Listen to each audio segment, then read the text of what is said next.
자, 그러면 이제 계속 이어가 볼게요. 자, 여러분들 교재 298페이지 가보세요. 자, 298페이지에 보시면은 제2절에 양도의 개념에서 양도의 정의가 나와 있죠? 자, 개인이 열거된 과세대상 자산을 뭐에 관계없이? 등기 등록과 관계없이. 자, 등기 등록과 관계없이 매매, 교환, 공매, 어쩌고 저쩌고 해서 세 번째 줄에 어떻게 이전하고? 사실상 이전하고 그 대가를 어떻게? 유상으로 이전하는 것을 양도라고 한다. 자, 그래서 양도로 보는 경우에 매매부터 시작해가지고 쭉 나열이 돼 있을 거예요. 그죠? 그 다음에 다음 장 넘겨보시면 301페이지에 양도로 보지 않는 경우에 자, 뭐가 있어요? 무상이 있죠? 그리고 다음 장에 넘겨보시면 담보도 있고 환지처분도 있고 공유물 분할도 있고 그 다음에 5번에 뭐가 있고요? 신탁이 있고 자, 이러한 것들이 있더라. 자, 이 중에서 그리고 다음 장에 넘겨보시면 7번에 뭐가 있어요? 무효가 있고요. 자, 요건 그냥 글자만 아시면 돼요. 아셨죠? 자, 이 중에서 우리가 몇 가지 좀 알아야 될 게 있어요. 첫 번째는 자, 첫 번째는 뭐냐면 부담부 증여. 우리 시험지에서 정말 잘 나오는 내용인데 자, 부담부 증여라는 말은 무슨 말이냐? 글자 그대로 해석하시면 돼요. 뭐예요? 증여입니다. 증여인데 뭐가 포함된 증여냐? 부담이 포함된 증여입니다. 부담이. 그러니까 부담부 증여라는 말은 부라는 말은 뭐냐면 붙어 있다. 그러니까 증여라는 큰 덩치 안에 뭐가 붙어 있느냐면 부담이라는 게 붙어 있다라는 거예요. 그래서 이걸 부담부 증여라 그래요. 그러니까 이런 말이 있거든요. 신주 인수권 부사채라는 말이 있어요. 신주 인수권 부사채. 사채인데 회사채인데 신주 주식을 인수할 수 있는 권리가 부여된 사채예요. 이걸 신주 인수권 부사채라고 하거든요. 그때도 부자를 썼죠? 똑같아요. 증여는 증여인데 부담이 붙어있는 증여. 그걸 무슨 증여라고 한다? 부담부 증여라고 하는데 이때 부담이라는 것은 뭘 이야기하느냐면 채무를 이야기하는 거예요. 채무. 즉 빚을 승계시키는 조건의 증여를 뭐라고 하는 거예요? 부담부 증여라고 해요. 그러면 그때 우리가 봤을 때 자, 빚을 승계를 했습니다. 증여를 받았는데 뭐까지 같이 증여를 받은 거예요? 빚도 같이 증여를 받은 거예요. 그러면 빚은 갚아야 돼요? 안 갚아야 돼요? 갚아야 되니까 공짜야 아니에요? 공짜 아니죠? 빚까지 증여받아서 내가 당신 빚을 받아서 대신 갚아주겠습니다. 이거니까. 그래서 그 부분은 유상거래로 봐서 이 거래는 무슨 거래로 보는 거예요? 유상거래로 보는 거예요. 그래서 이건 뭘로 본다? 양도로 보고 그걸 제외한 나머지 채무를 제외한 나머지는 공짜로 받은 거죠? 공짜로 받은 거니까 얘는 뭘로 보느냐? 증여로 가요. 증여로 가서 얘는 양도다 아니다. 양도 아니라고요. 그래서 유상거래와 무상거래가 동시에 혼합된 거래를 무슨 거래라고 하느냐면 부담부 증여라고 하는데 예를 들어서 전세 끼고 증여를 한다거나 대출 끼고 증여를 한다거나 이걸 무슨 증여라고 그래요? 부담부 증여라고 그래요. 부담부 증여. 자, 그러니까 본 계약 자체는 무슨 계약을 체결할까요? 증여계약을 체결하는 거예요. 증여계약. 본계약은. 그러니까 증여계약서를 쓰는 거예요. 매매계약서를 쓰는 게 아니라 무슨 계약서를 써요? 증여계약서를 써요. 증여계약서를 쓰는데 거기에 특약을 거는 거예요. 내가 이 건물을 증여한다. 누구누구에게 증여한다. 단, 내 빚이 이만큼 있는데 그걸 갚아주는 조건이다. 이런 식으로. 아시겠죠? 그러니까 우리가 뭐 뉴스 같은 데 들어보면 가끔 그런 경우 있죠. 부모가 자식에게 건물을 줄 때 조건이 있죠? 나를 부양하는 조건. 만약에 나를 부양하지 않으면 이 계약은 성립하지 않은 걸로 한다. 그래서 나중에 가서 자식이 부양하겠다라고 하고 부모로부터 건물을 받았는데 받고 나니까 부모를요 요양원에 보내버린다거나 이러면은 또 부모가 소송을 걸어서 이건 없었던 걸로 하겠다. 이런 경우 뉴스 가끔 나오잖아요.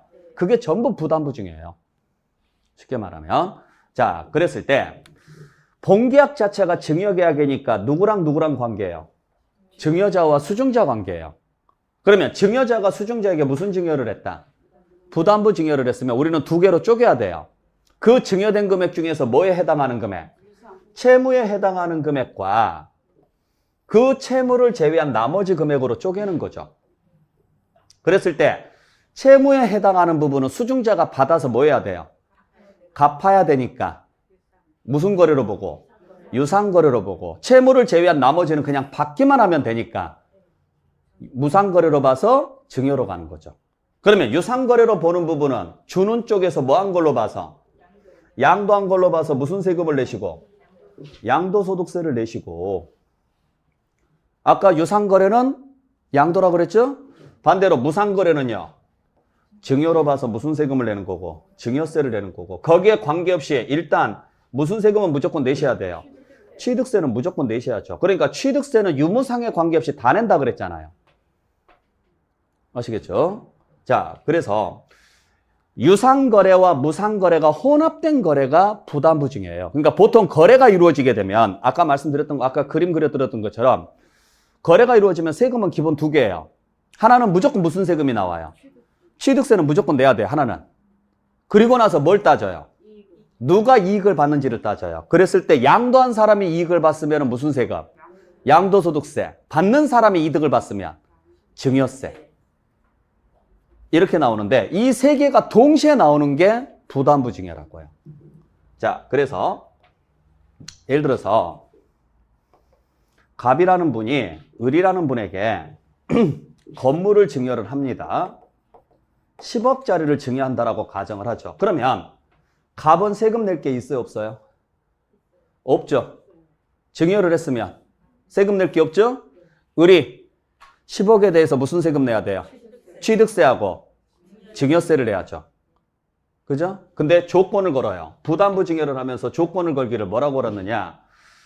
내가 빚이 6억이 있어. 그걸 네가 대신 갚아줘. 이런 조건이에요. 6억을 인수하는 조건. 그러면 자, 잘 생각해 보세요. 여러분들 같으면 제가 10억짜리 건물을 드릴게요. 공짜로. 단 조건은 내 빚 6억만 갚아주시면 돼요. 받으실래요? 안 받으실래요? 아, 너무 왜 받아요? 남으니까. 얼마가 남으니까. 그렇죠. 그게 이거라고요, 이거. 그러면 4억은 누가 이득을 본 거예요? 여러분들이 이득을 봤죠. 그러니까 여러분들이 4억에 대해서 뭘 내시라고요? 증여세 내시라고요. 그러면 6억은 여러분들한테 이익이 아니에요. 아니잖아요. 6억은 여러분들한테 이익이 아니잖아요. 그죠? 그럼 결국 6억 부분은 내가 뭐 한 거예요? 제가 돈 받고 파는 거죠. 그러니까 6억이 제가 여러분들한테 양도한 게 되겠죠. 무슨 말인지 아시겠어요? 거기에 관계없이 여러분들은 얼마에 대해서 10억 전체에 대해서 취득세를 내셔야 되고, 그러니까 저는 6억에 대한 양도소득세, 여러분은 10억에 대한 취득세와 4억에 대한 증여세를 내는 거죠. 아시겠어요? 그러면 이제 이렇게 딱 놔둬놓고 이제 한번 보자고요. 저는 지금 얼마에 대해서 양도소득세를 내야 돼요? 6억에 대해서 내야 되는데 이 건물이, 자, 제가 지금 건물 자체를 여러분들한테 넘겼죠? 자, 건물 자체를 넘겼는데 이 건물을 얼마 주고 샀느냐면 5억 주고 산 거예요. 살 때. 근데 이번에 제가 지금 여러분들한테 얼마에 넘겼어요? 10억일 때 넘겼잖아요. 그러니까 2006년도에 6억 주고 5억 주고 사가지고 2020년도에 벌써 이게 10억으로 뛴 거예요. 10억일 때 제가 여러분들한테 지금 증여를 한 거예요. 단 전제 조건은 그 중에 얼마는 6억은 저 대신 갚아주는 조건으로, 나머지 4억은 여러분들 그냥 가져가시고. 그러면 쟤는 지금 얼마에 대해서 6억에 대해서 양도소득세 내야 되잖아요. 그러면 양도소득세는 어떻게 계산하느냐? 양도가액에서 취득가액을 빼서 계산하거든요. 그러면 전체 건물가액 중에서 양도로 보는 금액이 얼마예요? 6억이니까 몇 프로? 10억 중에 6억이니까 몇 프로? 60%죠? 그러면은 취득가액도 5억 중에요 60%만 잡아야죠. 그게 맞잖아요. 그러면 5억 중에 60%면 5, 6에 30, 3억이죠? 결국 저는 3억에 대한 양도 차익에 대해서 세금을 내는 거라고요. 여러분들은 4억에 대해서 뭘 내는 거고? 증여세를 내는 거고. 굉장히 어려운 산수 문제예요. 그죠? 자, 얼마 주고 사서? 5억 주고 사서 얼마일 때 넘겼는데? 10억일 때 넘겼는데 그 중에 양도로 보는 금액이 6억이었다. 그러면 여기서 빼야 될 취득가액은 여기만 잡아야 될 거 아니에요. 엄청 어려운 산수 문제죠? 그러면 전체 금액 중에서 양도로 보는 금액이 60%고 60%니까 취득가액도 전체 취득가액 중에서 60%만 잡아줘야죠. 이게 부담부 증여 계산 문제예요. 그럼 이런 짓을 왜 할까요? 그렇죠. 세금 적게 내려고. 그러니까 보세요. 제가 미쳤다고 10억짜리를 주면서 6억만 갚아주면 10억 줄게요. 이런 짓을 할까요?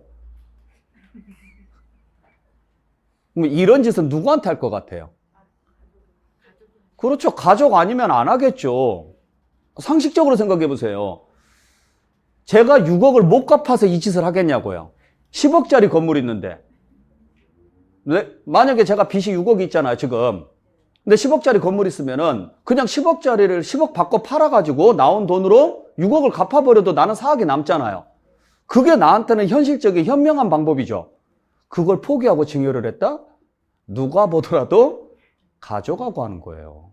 이거. 그래서 부담부 증여는 실무에서는 모르는 사람하고는 안 해요, 이건. 지금 이건 제가 이론상 하는 이야기고 가져가고 하는 거라고요. 그러니까 이쪽으로 잠깐 넘어와 볼게요. 자, 다시 한번 정리를 해보면 갑이라는 사람이 지금 을이라는 사람에게 건물 10억짜리를 주는데 조건이 빚이 얼마를 넘겨주는 조건이에요? 6억을 넘겨주는 조건이에요. 그러면 요 6억에 해당하는 부분하고 요 4억에 해당하는 부분 지금 두 개로 나눠야 될 거 아니에요. 그러면 6억에 해당하는 부분은 갑이 뭐 한 걸로 봐서? 양도한 걸로 봐서 여기는 양도소득세를 내고 이쪽은 취득한 걸로 봐서 무슨 세금을 내고? 취득세를 내고 그 다음에 사업 부분은요. 이쪽에서요. 취득세를 내고 그 다음에 증여세도 내야 된다. 지금 이 구조잖아요. 그러면 저는 얼마에 대해서 판 거예요? 6억에 대해서 판 거죠? 근데 이 건물 예전에 얼마 주고 샀느냐? 5억 주고 샀다고 취득을 할 때 그러면 전체 금액 중에서요. 양도로 보는 금액이 60%니까 취득가액도 전체 취득가액 중에서 몇 프로? 60%, 즉 10분의 6에 해당하는 부분 10분의 6 60%죠? 그러니까 얼마? 3억을 취득가액으로 본다 이거예요. 3억을. 그러면 양도 차익이 얼마가 발생해요? 3억이 발생하죠? 여기에 대해서 뭘 내라고요? 소득세를 내십시오. 지금 이 구조예요. 자, 그러면 세 가지 방법이 있어요. 세 가지 방법이. 첫 번째가 매매로 넘기는 방법. 그러면 만약에 그냥 매매로 넘겼으면 5억짜리를 얼마에 넘겼어요? 10억에 팔았으니까 차익이 얼마가 발생해요? 5억이 발생하죠. 여기에 대해서 양도소득세 내는 방법. 두 번째는 그냥 증여를 해주는 방법. 그러면 이쪽에서 그냥 증여세를 내야죠. 일단 취득세는 놔두고. 그죠? 그러면은 이쪽에서 얼마에 대해서? 10억에 대해서. 즉 증여받은 금액 얼마? 10억 전체가 이익이잖아요. 그럼 10억에 대해서 증여세. 그 다음에 세 번째가 부담부 증여하는 방법. 그러면 부담부 증여를 하게 되면 차익 얼마에 대해서? 3억에 대해서 양도소득세 따로 하나 내고 그 다음에 증여받은 금액 얼마? 4억에 대해서 증여세 내고 요 세 개 중에 어느 게 쌀까 이 문제죠. 세금이. 계산을 해봐야 알겠지만 평균적으로 얘가 싸요. 얘가. 왜냐면 얘하고 얘 있잖아요. 요거 둘 다 누진세거든요. 제가 누진세 특징이 뭐라 그랬어요? 금액이 모이면 세율이 늘어나니까 세금이 어마어마하게 늘어나죠. 반대로 분산되면. 그죠? 낮아지죠? 자, 매매로 팔면 한쪽에서 양도소득세 내요. 증여를 하면 한쪽에서 증여세를 내야 돼요. 그럼 한쪽으로 몰아가죠. 근데 부담부 증여를 하면 금액을 뭐 했어요? 쪼갰잖아요. 그러니까 세금이 확 줄어들죠. 그래서 일부러 부모가 자식에게 증여를 할 때 그냥 증여하면 그러니까 일부러 대출 끼고 증여한다거나 아니면 전세 끼고 증여한다거나 이런 식으로 보통 많이 가죠. 근데 대출을 끼고 증여를 하면 이자가 나가야 되니까 문제가 생기죠? 그러니까 전세 끼고 증여를 하는 거예요. 그러면 전세 보증금은 내가 받아요. 이걸 전세로 내요, 6억에. 그리고 그걸 갚는 조건으로 얘 자식한테 넘겨요. 그럼 자식이 6억의 보증금을 갚을 것 같아요? 부모가 뒤로 돈을 주겠죠. 안 그럴 것 같아요? 여러분들 같으면 안 그럴 것 같냐고요. 그런 식으로 해서 세금을 줄이는 방식이에요, 이게. 부담부증여가. 그래서 실무에서는 되게 많이 써먹는데 이건 제가 지금 단순하게 지금 설명을 드려서 그렇고 진짜 어느 방법이 나은지는 계산을 해봐야 돼요. 경우의 수가 너무 많아요. 그리고 빚을 얼마를 잡느냐에 따라서 또 금액 차이도 많이 나고. 그러니까 그걸 알려면 양도소득세의 세금 계산 방식, 증여세의 세금 계산 방식을 다 알아야 돼요. 그래야 훨씬 더 이제 이게 세 가지 경우의 수를 다 놓고 이 방법이 가장 세금을 적게 낼 수 있는 방법, 합법적인 방법입니다. 그걸 이제 여러분들이 찾아내야죠. 그렇게 가는 거예요. 자, 그래서 시험제 나왔을 때는 여러분들이 이 글자만 아시면 돼요. 글자만. 부담부증여가 나오면 딱 두 개 물어봐요. 채무액인지 채무 부분이 아닌지. 그러면 채무액은 유상거래로 봐서 자, 글자 그대로 해석하세요. 채무라고 나와요. 그러면은 갚아야 돼, 안 갚아야 돼요? 갚아야 되니까 공짜다, 아니다? 아니다. 아니니까 유상거래로 봐서 양도다. 채무를 제외한 나머지는 갚아야 된다, 안 갚아도 된다? 안 갚아도 되니까 무상거래로 본다. 그건 증여로 간다. 그것만 좀 기억을 해주시라고요. 정리할 수 있겠어요?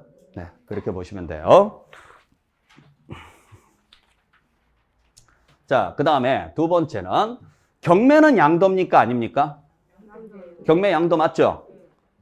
그게 임의 경매든 강제 경매든 상관없어요. 돈 받고 파는 거 맞잖아요. 경매가 공짜로 이루어지지는 않으니까 양도 맞아요. 그래서 경매는 임의 경매가 나오든 강제 경매가 나오든 무조건 양도다, 아니다? 양도가 맞다. 양도가. 근데 딱 하나, 경매 중에서 딱 하나, 자기가 죄취득했다라고 나와요. 그때는 양도 아니에요. 그러니까 내가 경매로 내놓고 내가 다시 받은 거예요. 보통은 경매로 내놓은 사람이 낙찰 못 받거든요. 근데 받는 경우가 있어요. 그러면 타인에게 넘어갔어요? 안 넘어갔어요? 그건 양도 아니라고요. 우리는 무슨 이전일 때 양도다? 사실상 이전일 때. 그러니까 누구한테 넘어가야 돼요? 타인에게. 이 문장 잘 나와요. 그래서 임의 경매든 강제 경매든 상관없이 경매는 경매나 공매는 다 양도다, 아니다? 양도가 맞다. 그래서 이익이 발생하면 무조건 소득세를 내야 되는데 딱 하나, 자기가 뭐 했을 때만?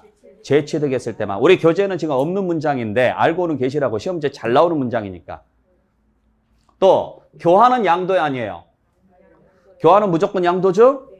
교환은 무조건 양도입니다. 그러니까 경매든 교환이든 무조건 뭐에 해당한다? 양도에 해당하는데 교환 중에서 딱 하나, 토지의 경계를 바꾸기 위해서 교환하는 경우는 양도로 보지 않아요. 무슨 이야기냐면 이쪽으로 잠깐 넘어와 볼게요. 자, 땅이 있습니다. 땅이 있는데 토지의 지적도를 보니까 경계가 이렇게 돼 있어요. 토지의 지적도를 보니까. 근데 이쪽 땅이 갑의 땅이고 이쪽 땅이 을의 땅이에요. 뭘 하기에는 애매해요. 그래서 둘이 합의를 본 거죠. 합의를 봐서 우리 이렇게 나누자. 다시 경계 다시 긋자. 그러니까 시골 같은 데 보면은 논 같은 경우가 반듯반듯하게 이렇게 경계가 돼 있는 데가 있지만 보통 계단식 논은 대충 이렇게 좀 삐뚤삐뚤 돼 있잖아요. 그게 나중에 농사를 오래 짓다 보면 그 경계가 무너져 버립니다. 아예. 언제부터 여기가 내 땅이었는지 모른다고요. 왜? 한 해 한 해 넘어갈 때마다 땅이 뭐 이쪽으로 넓어지고 이쪽은 반대로 줄어들고 막 이런 식이에요. 제방이 무너지다가 다시 쌓게 되면 또 안쪽으로 쌓을 수도 있고 이런 식으로. 그러다 보니까 나중에 개판이 돼요. 그러면 그러지 말고 우리 농사 짓기도 좀 편하게 반듯하게 자르자. 이거 줘. 이거 너 가지고. 교환이 아니에요. 이거. 이건 단순하게요. 어떤 이익을 취하고자 하는 게 아니라 그냥 경계를요. 합리적으로 바꾸기 위해서 하는 거죠. 이건 토지 정리의 일환으로 봐서 과세하지 않기로 했어요. 이런 케이스는. 그래서 토지의 경계를 합리적으로 바꾸기 위해서 교환하는 경우는 양도로 본다, 안 본다? 안 봅니다. 잘 보셔야 돼요. 자, 반대로 담보자가 나오죠? 요건 양도 아니에요. 담보자가 나오면. 자, 담보가 무슨 말이에요? 파는 거예요? 맡기는 거예요?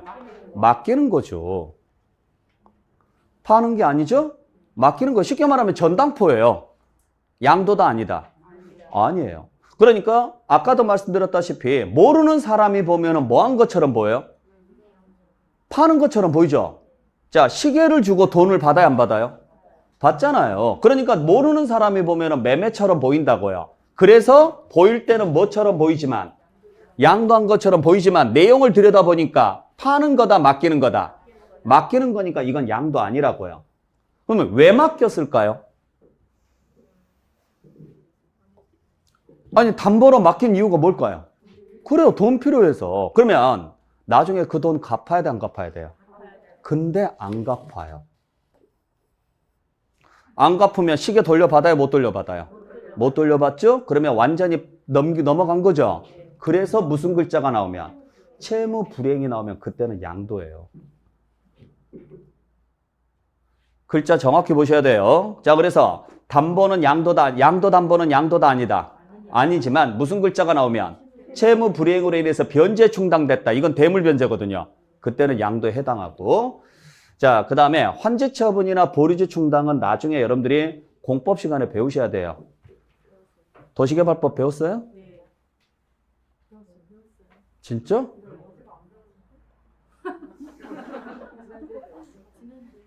지난주에 했다는데요? 아, 지난주에 했었어요? 네, 그러면은 말씀드릴게요. 자, 환지 처분이 무슨 말이에요? 환지 처분이? 환지가 무슨 말이에요? 환지가. 바꾸는 거죠. 자, 바꾸는 거니까 형식상으로는 교환이죠. 근데 실제로는 교환이 아니라 환이라는 말은 환급할 때 환이거든요. 자, 환급이 무슨 말이에요?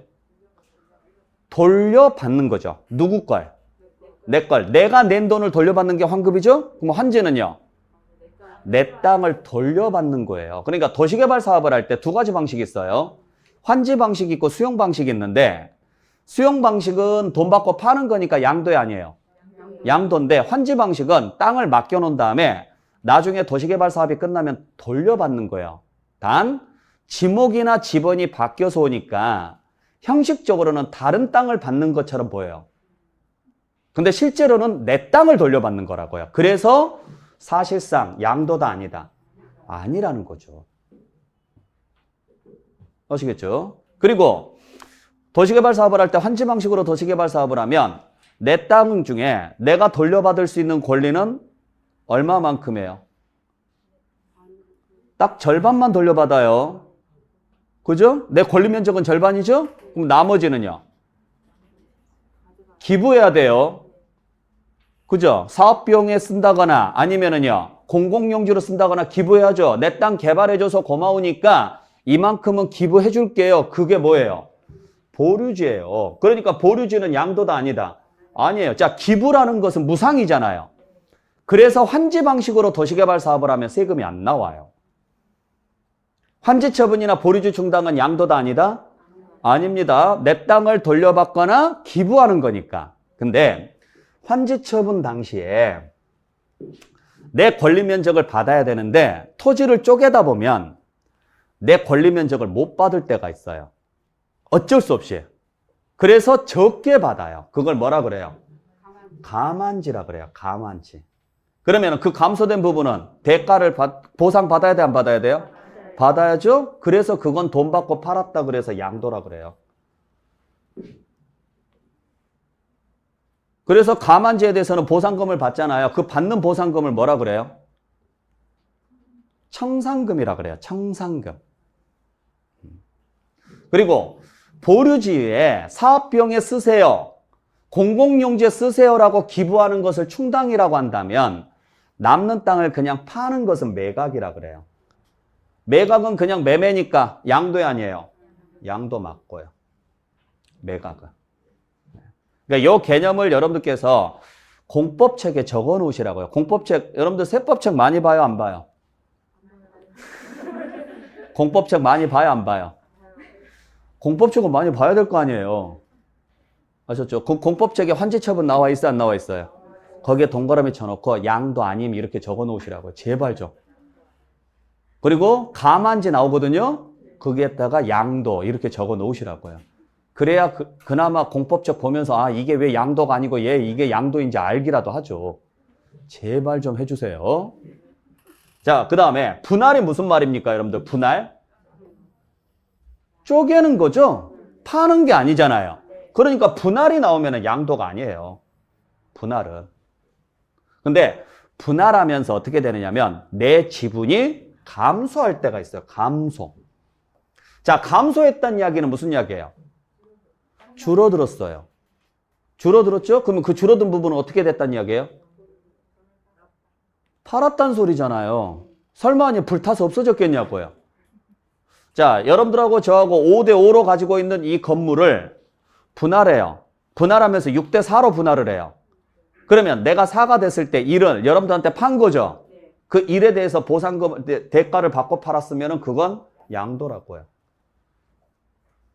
자, 그러니까 환지처분이나 공유물 분할. 자, 환지처분이나 공유물 분할은 양도다 아니다? 아니지만 무슨 자가 들어가면? 감소자. 자, 감소자가 들어갔다는 이야기는 항상 줄어들었다. 왜 줄어들었을까? 팔았으니까. 그래서 감소자가 들어가면 양도다. 나중에 문제 풀 때 이 단어들 있는지 없는지만 보고 문제를 풀 거라고요. 꼭 기억을 좀 해주셔야 돼요. 무슨 말인지 아시겠죠? 네. 자, 그래서 다시 한번 말씀드립니다. 그리고 자, 이혼했을 때 재산을 넘기는 방식이 두 가지 방식이 있어요. 이혼했을 때. 하나는 재산 분할로 넘기는 방식이 있고 또 하나는 위자료로 넘기는 방식이 있는데 여러분들 재산 분할이 무슨 말인지는 아시겠어요? 그러면 재산 분할을 하면 무슨 등기를 하는지는 아세요?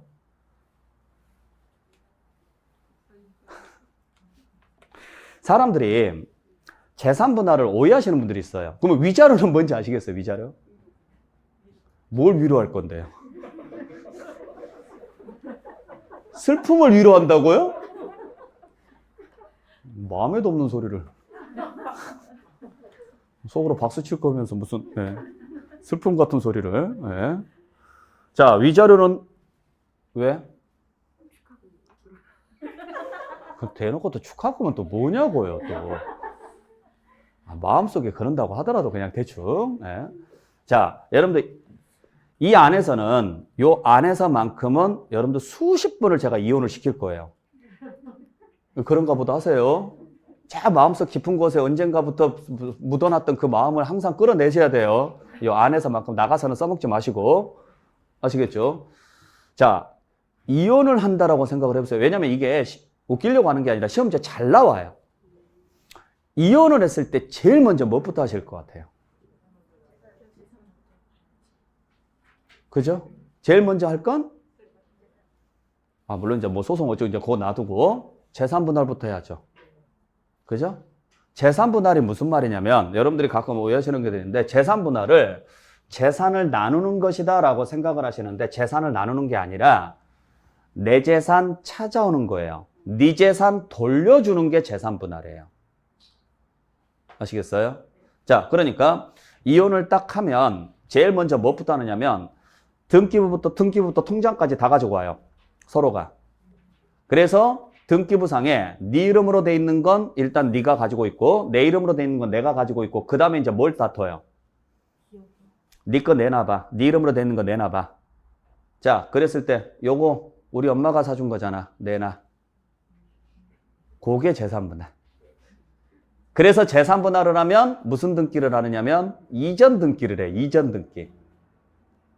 이전 등기. 아시겠어요? 자, 그렇게 해서 요거 내 거. 이거 내 거니까 내놔. 그 다음에 내 거 다 꺼내놔요. 그리고 이제 야, 네 거 있는 거 찾아봐. 그래서 이 사람이 야, 요것도 내 거야. 이것도 내 거야. 이거 내 돈 주고 산 거잖아. 그러면 가져가. 그게 뭐예요? 재산분할이에요. 무슨 말인지 아셨죠? 자, 그래서 갑이라는 사람이 을이라는 사람에게 재산을 이전을 시킵니다. 재산을 이전을 시키는데 그 공시법 시간에 등기법 배웠어요? 그 나중에 등기법 배우시면 등기부가 세 종류로 나눠져요. 표제부, 갑구, 을구로. 그때 표제부가 뭘 쓰는 거냐면 소유권을 써요.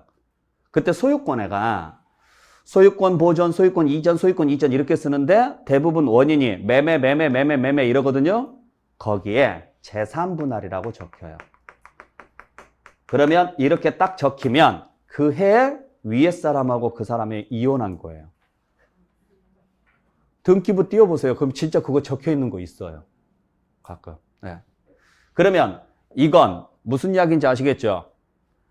자, 만약에 을이 갑으로부터 받아왔다는 이야기는 을이 갑의 명의로 되어 있는 누구 걸?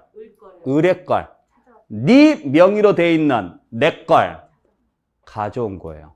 그러면 갑의 입장에서는 판 거예요? 돌려준 거예요? 그러니까 양도 일리가 없다고요.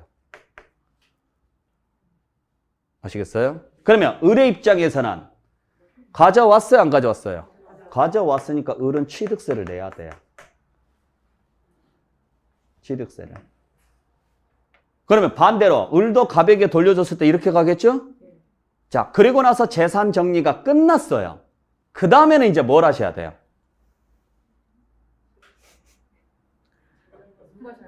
그렇죠. 이제 치고받고 싸워야죠. 그죠? 야, 이 새끼야, 니 때문에 내 인생이 이렇게 꼬였어. 어쩌죠? 그러니까 보상해. 그게 뭐예요? 위자료예요. 그냥 이 정도면 나도 먹고 사는데 지장 없고 네 얼굴 보기도 싫고 하니까 그냥 여기서 끝내. 그러면 재산분할로 끝나는 거고, 나는 도저히 이렇게 못 끝내. 나는 너한테 보상 받아야 되겠어. 내 인생 이렇게 망쳐놨으니까 너한테 보상 받을래. 그래서 다시 한번 소송을 해서 손해배상 청구하는 게 위자료 청구예요. 그러니까 위자료는 손해배상 청구예요. 아시겠어요? 그래서 나는 너한테 위자료로 5억을 받아야 되겠어. 그랬더니 알았어. 야, 추적하니까 내가 줄게. 근데 나 현금은 5억은 없어. 대신 부동산으로 줄 테니까 뭐 가져갈래? 나 그 아파트 내놔. 야, 그거 10억짜리인데 무슨 5억이 안 돼. 그러면 요거 내놔. 알았어. 그래서 합의를 했어요. 그러면은 그게 위자료라고 등기가 돼요. 등기부에가. 그러니까 등기부에 위자료라고 등기돼 있으면 곱게 헤어진 거 아니에요. 재산분할만 딱 등기돼 있으면 곱게 헤어진 거고. 알고 좀 하시라고요. 알고. 그러니까 상대방이 나한테 재산분할 청구를 하면 시벌시벌 욕하지 말고 이성적으로 대답을 하시라고요. 재산분할 청구를 하면 뭐라고 대답을 하셔야 돼요? 뭐라고 여러분들께서 그 반문을 해야 돼요? 상대방이 나한테 재산분할 청구를 하면 뭐라고 반문을 해야 돼요? 왜 이게 네 건데 이렇게 반문을 해야 된다고요. 네 거라는 증거가 뭔데 이렇게 가야 되고, 상대방이 나한테 위자료 청구를 했으면 내가 뭘 잘못했는데 이렇게 따져야 된다고요. 알고 좀 싸우세요, 제발. 그러면 위자료는 손해배상이니까 빚을 뭐 하는 거예요? 갚는 거죠? 갑의 입장에서는, 자, 위자료가 성립이 됐다는 이야기는 갑이 인정했다, 안 했다? 인정한 거죠. 잘못한 것을 인정했으니까 빚이 생긴 거죠. 빚을 갚는 거니까 대물변제가 돼서 이건 양도소득세 내야 된다고요. 그래서 위자료로 줄 때 아까 부부기에 해당하는 걸 위자료로 주잖아요. 그러면은 위자료도 주고 세금도 내야 돼요. 알고 계시라고요. 혹시라도 주변에서 그러면 알고는 있으라고. 세금 나올 수도 있으니까 알고 있으라고요. 그래서 위자료는 돈으로 주는 거예요. 왜냐면 돈은 아까 양도소득세 과세 대상에 현금이 있었어요, 없었어요? 없었으니까 현금으로 주는 거예요. 그래야 그냥 위자료로 끝나는 거예요. 만약에 부동산으로 위자료를 넘겨줬다? 그러면은 위자료도 당연히 주는 거고 세금도 내야 되고. 혹시라도 이쪽에서 부동산을 원했다. 그러면은 갑이요, 가서 물 바꿀 거 비는 게 상책이죠. 알았어, 줄 텐데 그래도 마지막으로 내 소원 하나만 들어줘. 등기는 재산분할로 좀 해주면 안 될까? 이렇게 가야죠. 주긴 줄 거니까. 그러면 재산분할로 등기를 해주면 해석상 손해배상 청구가 아니라 자기 재산 찾아가는 거니까 그걸 확인할 길은 없잖아요. 보통 그렇게 하시라고요. 반대로 이쪽에서는 받았으니까 무슨 세금은 내야 돼요? 그래서 재산분할로 취득을 하든 위자료로 취득하든 취득세는 내셔야 돼요. 왜냐면 등기를 해야 되니까. 이해되셨나요? 지난 시간에 제가 말씀드렸잖아요. 등기하려면은 세금을 둘 중에 하나는 내야 돼요. 취득세를 내든 등록면허세를 내든. 취득이 원인이면 뭘 내고 등기하시고, 취득세를 내고 등기하시고, 취득 원인 없이 등기하면은 등록면허세를 내고 등기하시는데, 이건 취득이 원인이잖아요. 그러니까 취득세를 내고 등기하시라고요.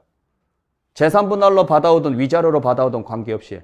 대신 주는 쪽은요. 재산분할은 파는 거다 돌려주는 거다. 돌려주는 거다. 그러니까 양도일 리가 없고, 위자료는 손해배상으로 지급하는 거니까 대가성 있는 걸로 봐서 양도로 보시라고요. 잘 보셔야 돼요. 자, 그래서 재산분할은 양도다 아니다. 양도가 아니지만 무엇은? 위자료는 양도에 해당하죠. 네. 꼭 기억하시기 바랍니다. 자, 그래서 다시 한번 정리합니다.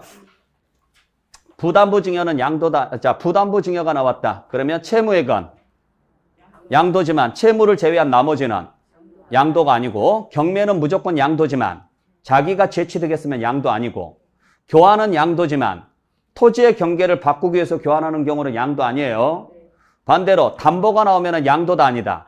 아니지만 채무 불이행이 나오면 양도고, 환지 처분이나 보류지 충당이 나오면 양도가 아니지만 감소자가 나오면 양도고, 공유물 분할이 나오면 양도가 아니지만 역시 감소자가 나오면 양도고, 이혼했을 때 재산 분할이 나오면 양도가 아니지만 위자료가 나오면 양도다. 무작정 외우려고 하지 마시고 개념을 이해를 하고 여러분들께서 정리를 좀 해주시라고요. 이번 과정에서는 제가 말씀드렸습니다. 이걸 외워서 지금 여러분들한테 외우라고 말씀드리는 게 아니에요. 아셨어요? 개념 자체를 이해를 좀 해주시라고요. 개념 자체를. 자, 그리고 이제 뭐 배우자나 직계준비속 나왔는데 이건 나중에 설명드리기로 할게요. 일단 건너뛸게요. 그래서 여러분들 교재는 지금 쭉 나와 있는데 제가 읽어드리기에는 좀 그렇고 그냥 글자 간단하게만 정리했어요. 이 글자만 여러분들께서 좀 아시면 될 것 같은데 나중에 한번 다시 한번 정리를 좀 해드리도록 할게요. 자, 그래서 여러분들 교재 305페이지 가보세요. 자, 305페이지에 보시면 지금 기출문제가 나와 있죠. 거기에 보세요. 1번 보시면 소득세법상 양도에 해당하는 것은 이렇게 돼 있습니다. 그랬을 때 1번 보니까 무슨 글자가 눈에 띄세요? 환지. 그렇죠. 환지처분 나왔죠. 그러면 뭘 확인해야 되느냐? 감소자가 있는지 확인해야 돼요. 감소자 있어요, 없어요? 없으니까 얘는 양도 아니라고요. 환지, 돌려받았을 뿐이지 감소된 건 없죠? 그러면 1번은 양도 아니고, 자, 2번은 뭐가 보이세요? 부담부증여 나왔네요. 그러면 뭐 확인해야 돼요? 채무 부분인지 채무를 제외한 부분인지를 봐야죠. 봤더니요. 채무를 제외한 부분이래요. 그러면은 갚아야 돼요? 안 갚아도 돼요? 안 갚아도 되잖아요. 채무를 제외한 부분이니까. 그러니까 유상거래다 아니다? 아니다. 그러니까 얘는 양도가 아니죠. 그럼 답은 2번이겠죠. 얘도 양도 아니고. 자, 3번 보죠. 3번에 봤더니 무슨 단어가 딱 보이세요?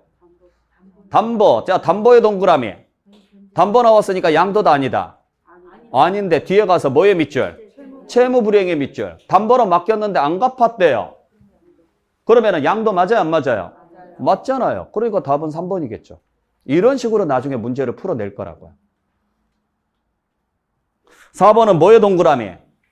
무효. 무효면 무조건 양도 아니잖아요. 내용 읽지 마시라고요.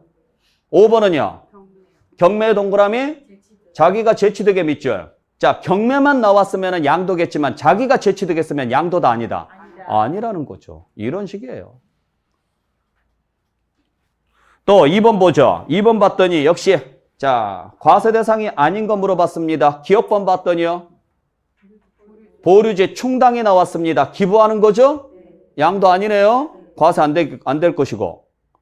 그 다음에 니은번에 봤더니요. 채권인데 토지로 바꿀 수 있는 채권이네요. 토지 상환 채권이니까 과세 대상이 아니에요. 과세 대상 맞죠? 맞죠? 그러면 문제를 다시 한번 읽어볼게요. 뭐 찾으래요? 아닌 거 찾으래요. 뒤집어서 말하면 긴 거 버리라는 소리죠. 그러면 니은번은 과세 대상이에요? 아니에요? 그러면 1번부터 5번 중에 니은번 들어가 있는 거 싸그리 다 버리라고요. 왜? 아닌 거 찾으라 그랬으니까. 그러면 1번부터 5번 중에 니은번 들어가 있는 거 싸그리 다 버려보세요. 몇 개 남아요? 몇 번하고 몇 번? 2번하고. 근데 2번, 5번의 공통점이 뭐예요? 디귿 미음이죠? 그러면 디귿 미음은 보지 말란 소리잖아요. 그럼 우리가 봐야 될 것은 기억하고 니을만 보면 되죠. 그래서 다시 기억번 봤더니 양도에 아니에요. 아니니까 기억번은 들어가야 돼, 안 들어가야 돼요? 들어가야죠. 그러니까 답은 2번이죠. 문제 원래 이렇게 푸는 거예요. 언제 이걸 다 읽고 풀어요, 날새게. 그래서 원래 박스 형태 문제가 제일 쉬워요. 진짜로. 참고로 디귿번은 뭐에 동그라미 치셔야 돼요? 이온 나왔으니까 두 글자 나오겠죠. 위자료 아니면 재산분할 나오겠죠. 봤더니 재산분할이네요. 재산분할은 양도에 아니에요. 양도 아니니까. 그 다음에 니을번은요. 현물 출자는 양도에 아니에요. 양도 맞잖아요. 대가가 주식이니까. 미음번은요.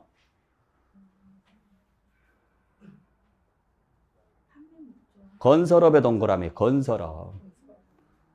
제가 첫 시간에 매매업자나 건설업자가 팔면 사업 목적이니까 그건 무슨 소득으로 본다 그랬어요? 사업소득으로 본다 그랬죠. 이런 식의 문제예요, 문제가. 실제 시험이. 무슨 말인지 아셨어요? 예. 그러니까 이런 식으로 나중에 문제를 다 풀어볼 거고 다음 장에 보시면 다 똑같이 푸는 거예요, 전부 다. 그런 식으로. 예. 자, 그렇게 해서 여러분들 정리하는 걸로 할게요. 자, 그러면 여기까지 일단 정리를 했을 때 다시 한번 정리하겠습니다. 양도소득세는 자, 법률에 의해서 열거된 부동산이나 부동산에 관한 권리나 기타 자산을 유상으로 사실상 이전하는 것을 양도라고 한다. 이 두 가지 조건이 모두 충족되면 발생하는 소득을 뭐라고 한다? 양도소득이라고 하고, 그래서 발생하는 소득이 있다면 양도소득세를 내야 되는데 그 중에 일부는 비과세가 되는 경우도 있더라. 아셨죠? 그러면 비과세 되는 경우를 제외한 나머지는 다 세금을 내야 되는데 다음 시간에 비과세를 설명을 드릴 거예요. 근데 비과세를 판단하거나 세금 계산할 때 꼭 알아야 되는 게 있어요. 양도소득세에서. 뭐냐면 보유기간이에요. 몇 년을 가지고 있었느냐에 따라서 세금 결과가 완전히 달라요. 그래서 우리가 알아야 될 게 이거예요. 양도 및 취득 시기. 그러니까 몇 년 보유하고 있었습니까에 따라서 내용이 달라지거든요. 그때 보유기간이라는 것은 언제부터 언제까지를 이야기하느냐면 취득일부터 양도일까지를 이야기를 해요. 보유기간은. 그랬을 때 언제를 취득일로 볼 것이며 언제를 양도일로 볼 것이냐, 요걸 좀 아셔야 되는데, 자, 여러 가지 케이스가 있습니다. 그 중에 그냥 몇 가지만 간단하게 말씀을 드려볼게요. 자, 우리가 이쪽으로 잠깐 넘어와 볼게요.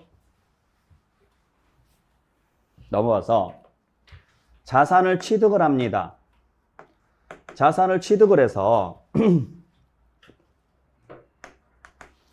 가지고 있다가 언젠가는 이 자산을 뭐 할까요? 양도하겠죠. 그때 취득했을 때 내는 세금이 뭐예요? 취득세예요. 그때 취득세는 취득한 날로부터 며칠 이내? 60일 이내 뭐 하라고 돼 있어요? 신고하고 납부하도록 돼 있어요. 60일 이내 뭐 하시라고요? 신고하고 납부하십시오. 만약에 안 하면 뭐가 붙습니다? 가산세가 붙습니다. 그러면 이 가산세를 내지 않으려면 무슨 날짜를 알아야 돼요? 이 날을 알아야 여기를 계산할 수가 있죠? 단 상속일 때는 달의 말일로부터 몇 개월? 6개월이었고. 기억나세요? 오래됐어요. 일주일 됐어요. 네. 요게 취득세고. 자, 지금 제가 여러분들한테 설명드리는 것은 여기. 이제 뭐 했어요? 팔았죠. 팔았으니까 무슨 세금 내야 돼요? 양도소득세를 내야 되는데, 자, 양도소득세 과세 대상에 들어왔으면 세금 계산하거나 비과세를 판단해야죠. 그때 필요한 게 뭐냐면 보유기간입니다. 그때 보유기간은 언제부터냐? 취득한 날로부터 해서 양도한 날까지를 보유기간이라 그래요. 그래서 이 보유기간에 따라서 뭐가 달라지느냐면 비과세를 판단하거나 아니면은 뭐 장기 보유 특별공제를 판단하거나 아니면은 뭐 세율 여부를 판단하거나 이런 것들이 달라져요. 나중에 배우시면 아시겠지만. 그러니까 이걸 모르면은 애초부터 세금 계산이 돼요, 안 돼요? 안 돼요. 그래서 우리가 이날이 언제이며 이날이 언제인지를 알아야 돼. 지금 제가 설명드리는 것은 이거예요. 근데 나중에 가서 취득세하고 여러분들께서 좀 비교를 좀 할 줄 알아야 돼요. 그건 이제 나중 문제고. 자, 그러면 취득할 수 있는 방법에는 여러 가지가 있죠? 유상으로 취득할 수도 있고 아니면 무상으로 취득할 수도 있고 아니면 원시 취득할 수도 있고 등등등.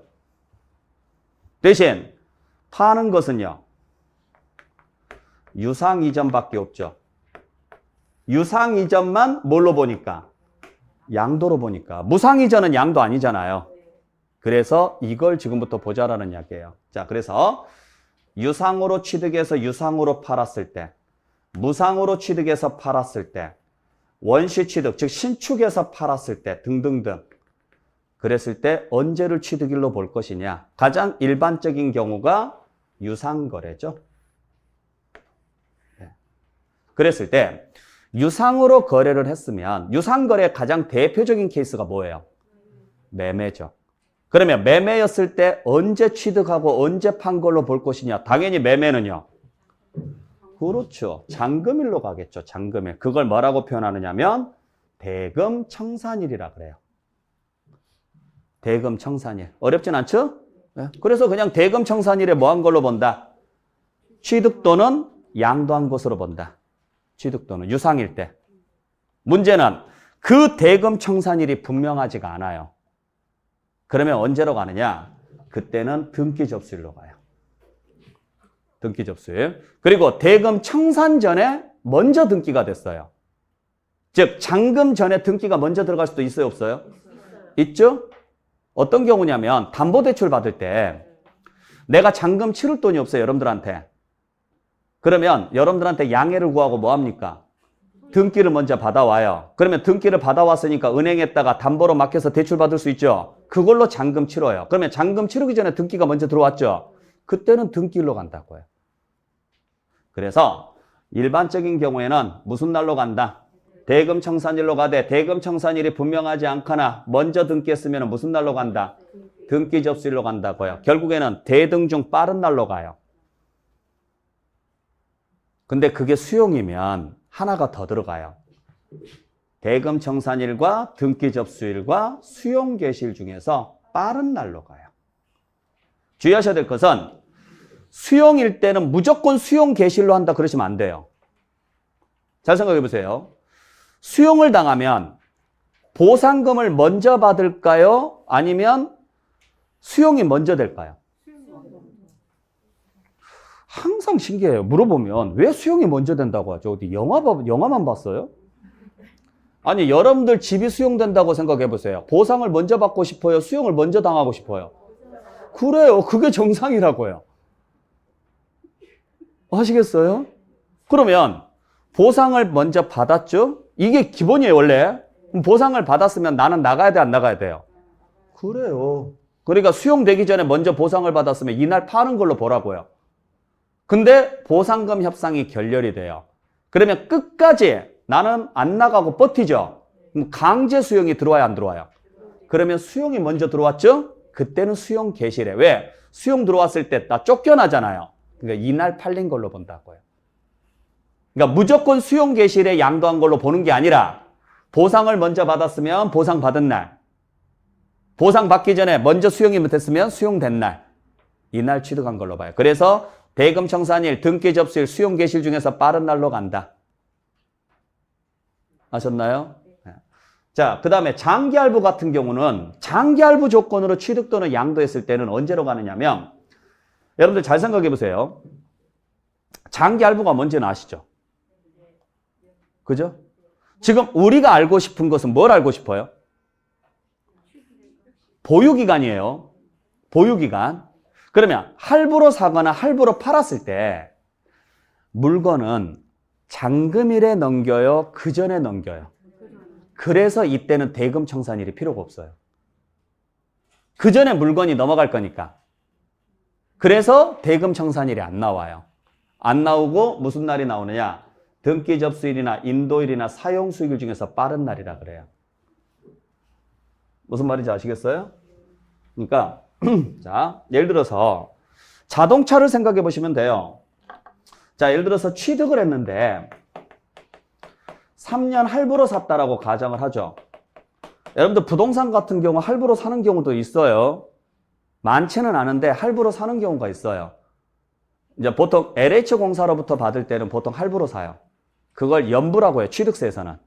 연부라고도 하는데, 그러면 할부 계약을 체결한 다음에 1회 할부금, 2회 할부금, 3회 할부금 어쩌고 저쩌고 해서 뭐 치를까요? 잔금 치르는데 요게 몇 년 걸린다는 소리예요. 그래요. 그리고 나서 나중에 이걸 팔았어요. 매매로. 그러면 보통 매매로 팔면 계약하고 중도금 받고 잔금 치르는데 보통 여기서부터 여기까지는 얼마나 걸려요? 보통 2개월에서 3개월 걸리죠? 그 정도는 기다린다, 못 기다린다? 기다린다고요. 그래서 이때는 무슨 날에? 그냥 잔금일에 양도한 걸로 본다고요. 그러면 문제는 이제 요게 문제인데 요게 대금 청산일이거든요. 그러면 얘는 유상거래예요, 무상거래예요? 유상거래니까 원래 들어가면 이날로 가야 되잖아요. 그죠? 근데 우리는 뭘 알고 싶은 거예요? 보유기간이에요. 그러면 이날 내가 진짜 물건 받았냐고요. 이날 물건을 받을 거면 미쳤다고 할부로 사냐고요. 이때 돈 다 주지. 그러면 할부로 샀다는 이야기는 이날이 아닌 그 전에 언젠지는 모르겠지만 그때 먼저 받았을 것이다. 그죠? 그럼 보유기간은 여기서부터 잡아야 되는 거 아니냐 이야기예요. 이날이 등기일이거나 인도일이거나 사용 수익일일 것이다. 셋 중에 하나는 들어갈 것이다. 그래서 등인사 중에서 빠른 날이에요. 이렇게 가요. 대충 무슨 말인지는 아시겠죠? 자, 그래서 원칙은 대금 청산일로 하되 대금 청산일이 분명하지 않으면 뭘로 간다? 등기 접수일로 간다. 그리고 대금 청산 전에 등기했어도 무슨 날로 간다? 등기 접수일. 그리고 수용일 때는 그 대등에다가 하나 더 집어넣어라.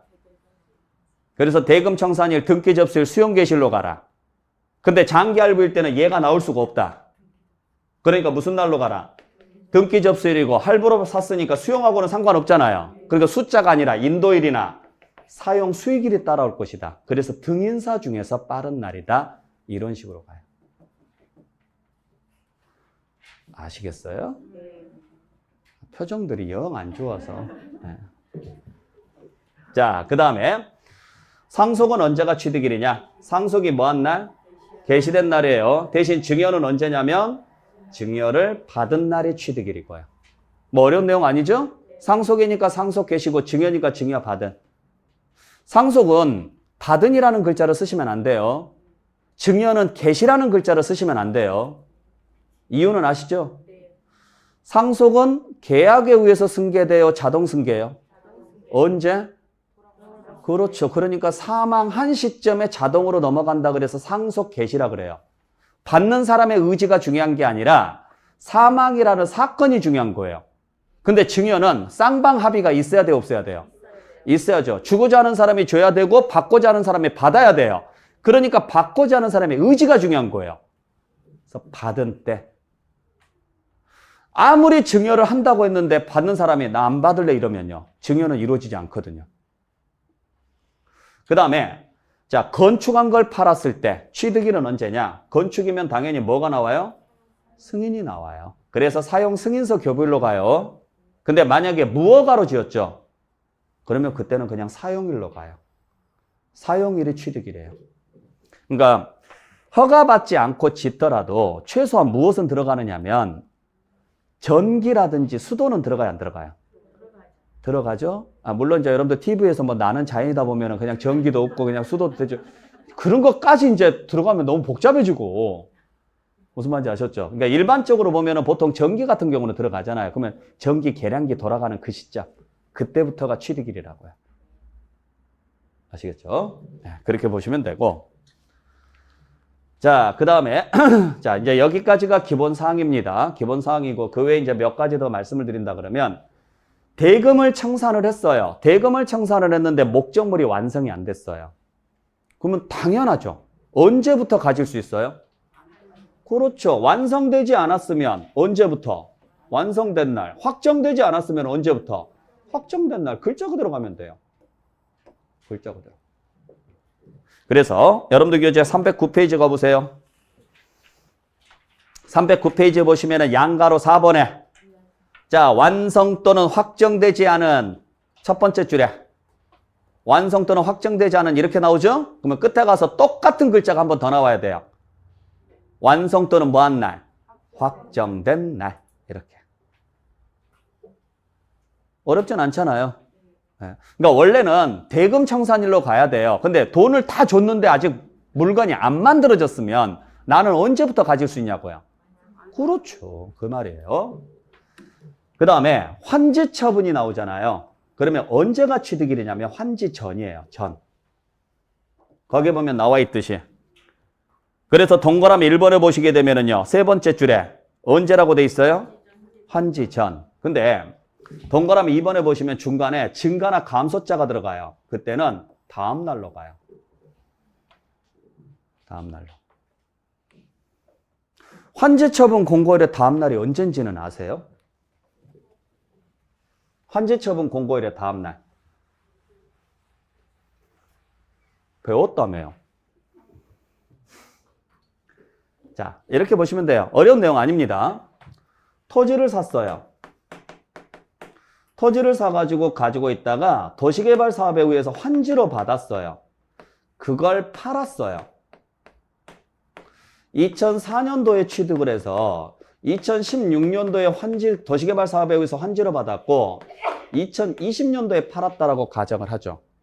그러면 2016년도에 받은 환지는 새로운 취득이 아니에요?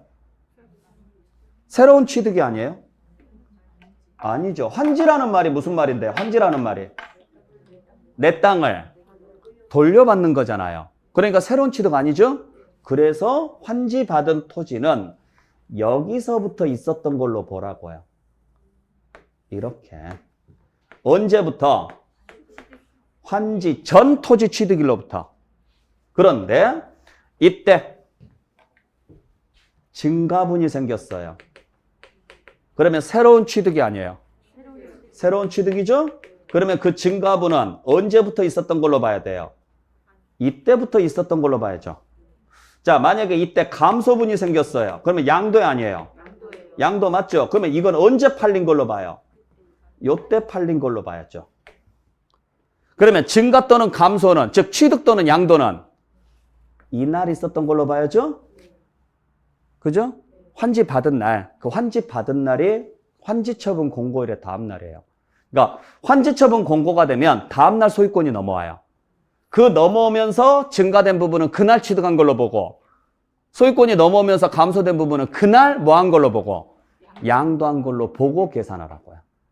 그래서 그냥 환지만 나왔으면 뭐가 나와야 되고 전이 나와야 되는데 증가 또는 감소자가 나왔으면은요. 그때는 다음 날이 나와야 된다고요. 환지 처분 공고일의 다음 날.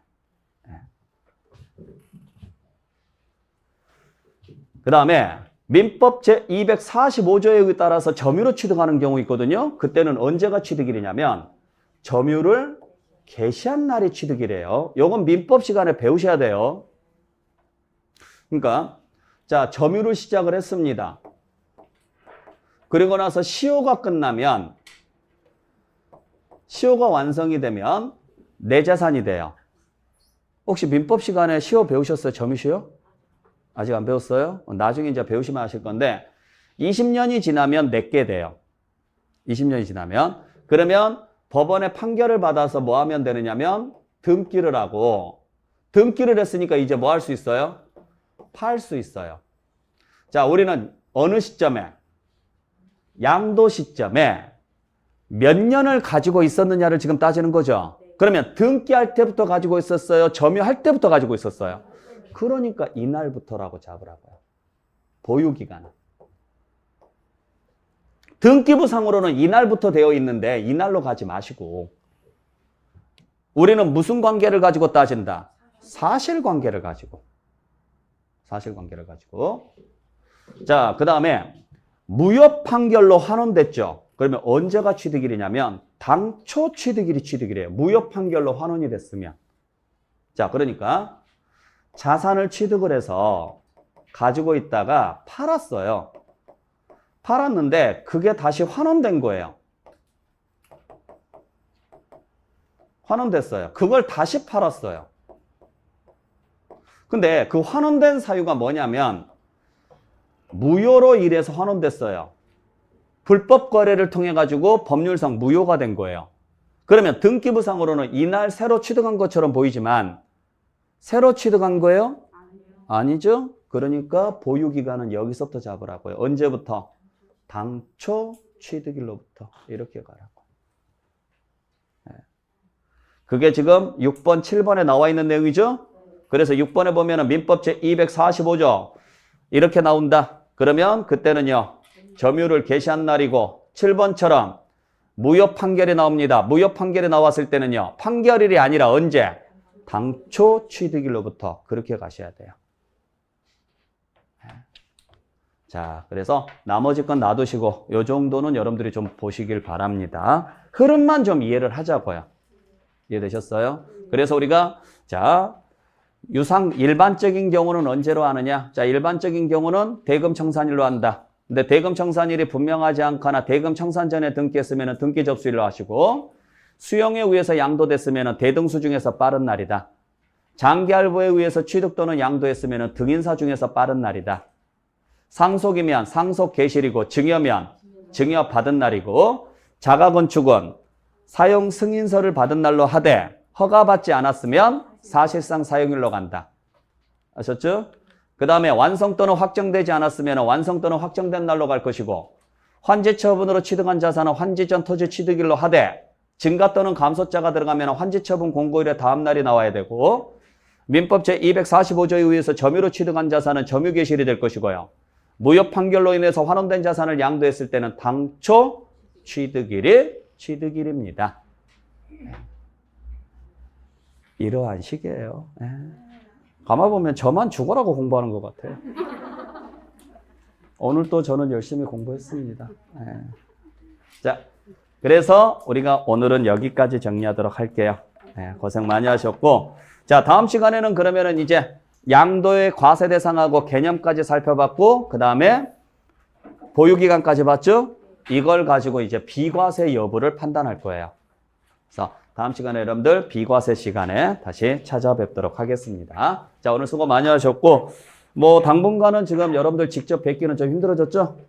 네, 좀 힘들어졌는데 뭐 서울 전체가 지금 2.5단계로 격상되면서 당분간은 저희들이 영상으로만 지금 찾아뵈야 될 것 같기도 하고 좀 그런 상황입니다. 하여간 여러분들 스스로가 방역 활동에 최선을 다해 주셔야 돼요. 아시겠어요? 그리고 본인 스스로가 느꼈을 때 조금 좀 이상하다 싶으면 스스로요. 어디 자제 많이 하시고 병원 빨리 가셔서 확인 좀 하시고 그러니까 자신을 위해서 그리고 자신의 가족 그 다음에 타인을 위해서도 스스로 최선을 좀 다해 주시길 부탁드릴게요. 저희들도 그렇게 노력할 테니까. 네, 자 여러분들 다음 시간에 뵙도록 하겠습니다. 마치겠습니다.